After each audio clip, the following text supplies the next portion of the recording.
एक बार की बात है।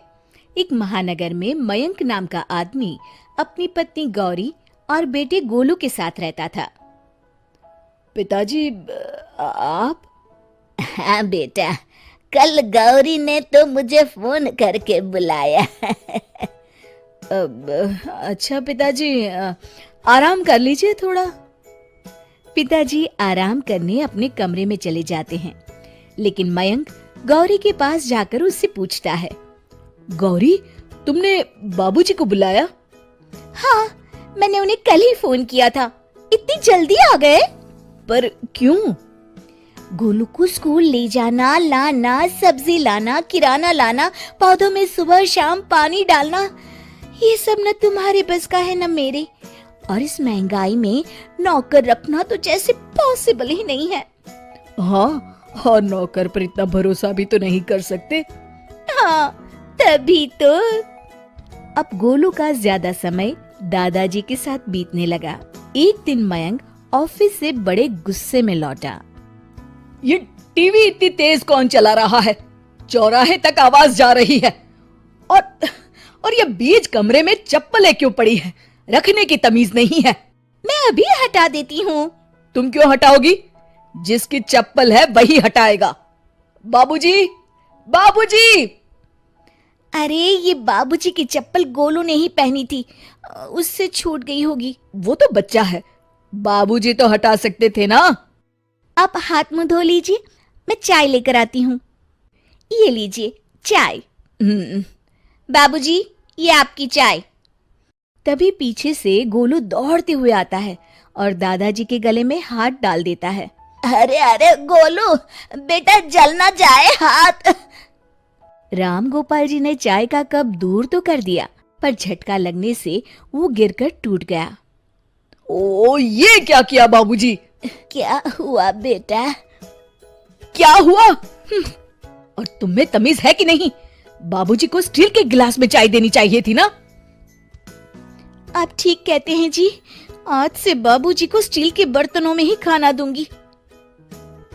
बेटा बहू का वार्तालाप सुनकर राम गोपाल जी की आंखों में आंसू आ गए और वो बालकनी में जाकर बैठ गए। दादाजी, आप रो रहे हैं? नहीं बेटा, मेरी आंख में कचरा चला गया है। इतना कह के वे वहां से चले गए। अगले दिन, बाबूजी, खाना लग गया है, खा लीजिए। अभी आया। डिनर में टेबल पर स्टील के बर्तन देखकर गोलू पूछता है, मम्मी, मैं इन बर्तनों में खाऊं? नहीं बेटा, ये लो स्टैंडर्ड होते हैं। नहीं, मुझे इसी में खाना है। आज बाबूजी को यहाँ दे दो, कल से उनको खाना कमरे में ही देना।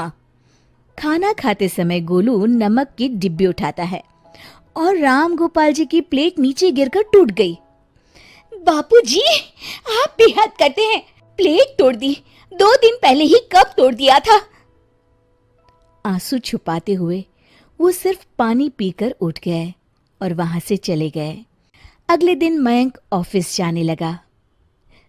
बेटा, आज तबीयत नासाज लग रही है, जरा डॉक्टर को दिखाते हैं। बाबूजी, आज तो एक क्लाइंट से मीटिंग है, लेकिन लौटते समय मेडिकल से दवाई ले आऊंगा। अगर असर नहीं हुआ तो कल दिखा लाएंगे।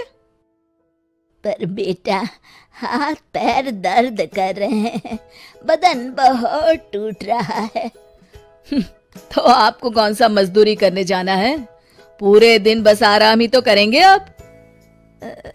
राम गोपाल जी कमरे में चले गए।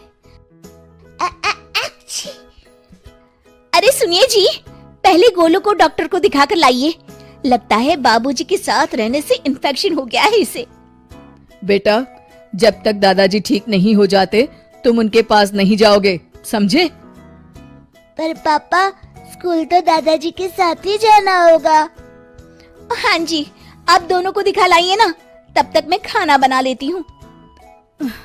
ठीक है, मीटिंग फिर कभी रख लूंगा। और फिर वो अपने कमरे में चला गया। दोपहर का वक्त था। गौरी, खाना बन गया? हाँ जी। आज तो 1000 रुपए पर बीती। चलिए खाना खा लीजिए। गोलू बेटा, तुम भी खाना खा लो।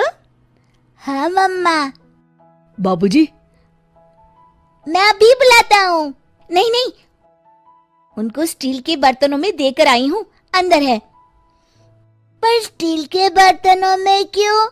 बेटा, जब कोई बूढ़ा हो जाता है ना, तो उनको स्टील के बर्तनों में खाना दिया जाता है। अली अब तो मेरी बेटी का बर्थडे आने वाला है। बोलो क्या चाहिए तुम्हें गिफ्ट में? हाँ बेटा, बोलो ना।